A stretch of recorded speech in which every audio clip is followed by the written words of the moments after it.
Exercise 4.6 का next question है question number 3, find the condition that one root of the given equation is additive inverse of the other.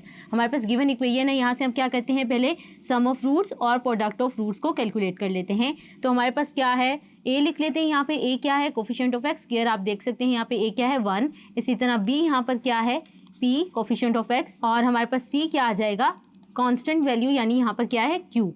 तो हमने ये निकाल लिया। अब हमारे पास सम ऑफ रूट होता है अल्फा प्लस बीटा, तो अगर हम उसको निकाल लें अल्फा प्लस बीटा हमारे पास किसके बराबर होता है बी ओवर ए माइनस बी ओवर ए, तो यहाँ से हमारे पास क्या आ जाएगा माइनस पी। इसी तरह अगर हम प्रोडक्ट ऑफ रूट की बात करें तो वो होता है अल्फा बीटा और वो क्या होता है सी ओवर ए, सी यहाँ पर क्या है क्यू और ए क्या है 1।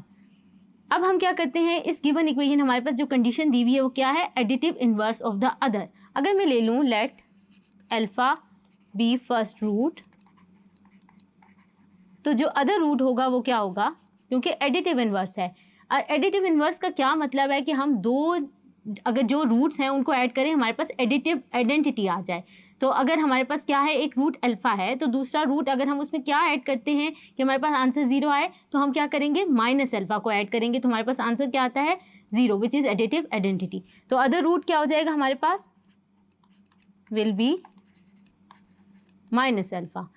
सम ऑफ रूट्स अब निकाल लेते हैं यहाँ से, तो हमारे पास क्या आ जाएगा अल्फ़ा प्लस माइनस अल्फ़ा, ये किसके बराबर आ जाएगा 0 के।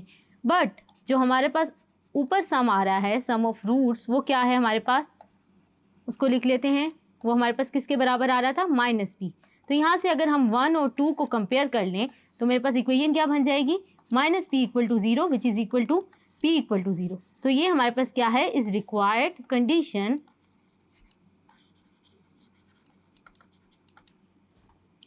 होप सो आपको ये क्वेश्चन समझ आया होगा। Thank you.